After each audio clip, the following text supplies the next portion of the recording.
खूंखार भूखा घोड़ा। एक दिन राजा कृष्णदेव राय के दरबार में अरब देश का एक व्यापारी आया।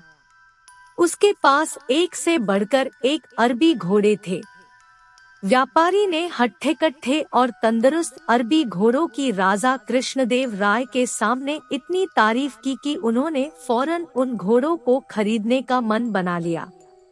अच्छी कीमत देकर व्यापारी से सारे घोड़े खरीद लिए गए।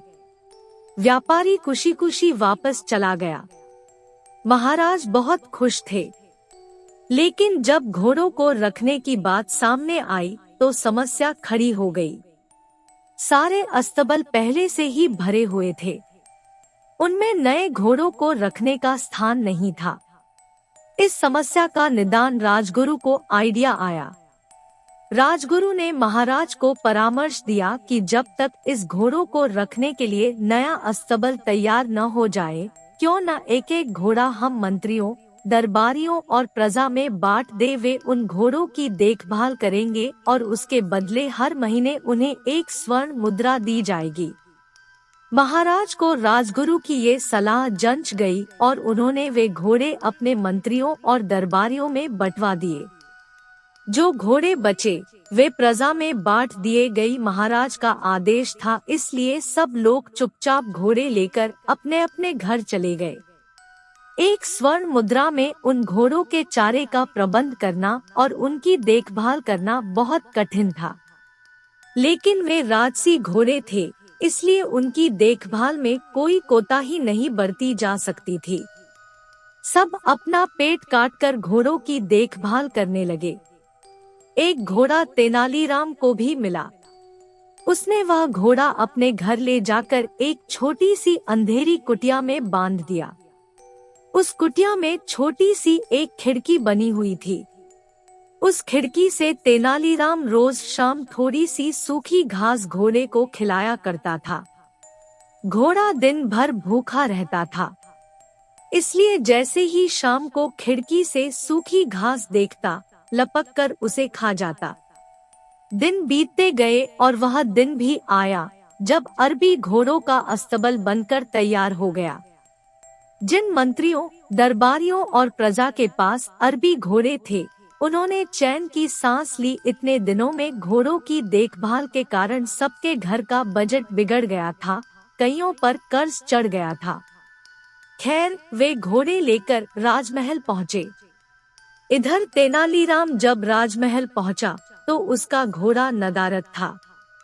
महाराज के पूछने पर वह बोला, महाराज क्या बताऊं?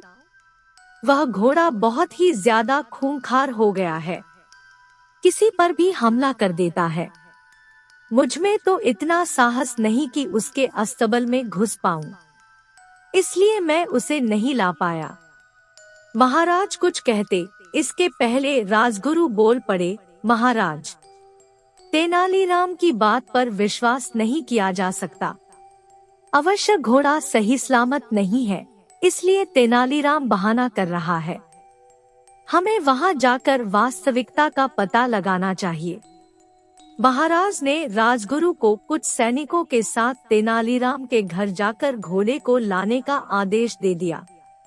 राजगुरु सैनिक लेकर तेनालीराम के घर पहुंच गए। साथ में तेनालीराम भी था। तेनालीराम ने उसे वह कुटिया दिखाई जहां घोड़ा बंधा हुआ था। राजगुरु जब कुटिया के पास पहुंचे तो तेनालीराम बोला, राजगुरु जी संभल के, घोड़ा सच में बहुत खूंखार हो गया है। आप पहले खिड़की से उसका मुआयना कर लीजिए। राजगुरु ने भी सोचा कि पहले खिड़की से ही मुआयना कर लेना उचित होगा। वह अपना मुंह खिड़की के पास ले गए। दिन भर से घोड़े ने कुछ खाया नहीं था। तेनालीराम शाम के समय ही उसे सूखी घास दिया करता था, इसलिए जैसे ही राजगुरु खिड़की के पास अपना मुंह लेकर गए, उनकी दाढ़ी को सूखी घास समझकर घोड़े ने मुंह में दबा लिया और खींचने लगा। राजगुरु दर्द से चीख पड़े। यह देख तेनालीराम बोला, मैंने कहा था न राजगुरु जी की घोड़ा बड़ा खूंखार हो गया है। राजगुरु क्या कहते? बस दर्द से चीखते रहे और अपनी दाढ़ी छुड़ाने का प्रयास करते रहे, किंतु भूखा घोड़ा भी दाढ़ी छोड़ने तैयार नहीं था। आखिरकार सैनिकों द्वारा तलवार से दाढ़ी काटकर अलग कर दी गई।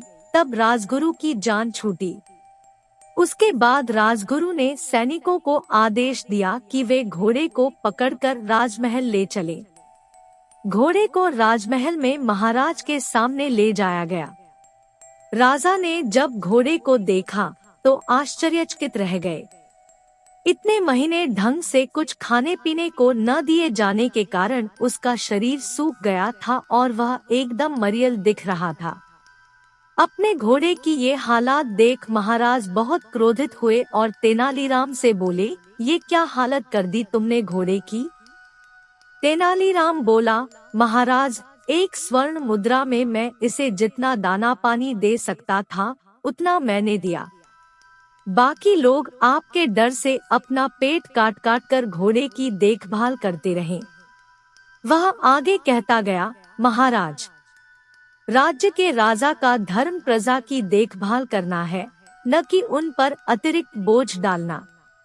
इन घोड़ों की देखभाल करते करते और उन्हें बलवान व तंदुरुस्त बनाए रखने में आपकी प्रजा दुर्बल हो गई है। आप ही बताएं महाराज, क्या ये उचित है? महाराज को तेनालीराम की बात समझ में आ गई और उन्हें अपनी भूल का एहसास हो गया।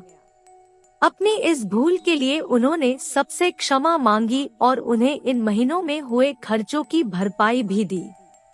सीख: अच्छी तरह सोच विचार कर ही किसी निर्णय पर पहुंचना चाहिए, जल्दबाजी में नहीं। आप लोग वीडियो देखते हो मगर चैनल को सब्सक्राइब नहीं करते हो। यह चैनल नॉलेज और मोटिवेशन, जीवन में सीख मिलने वाली ऐसे कई प्रकार की वीडियो हम लेकर आते रहते हैं। प्लीज चैनल को सब्सक्राइब अवश्य कर लेवे।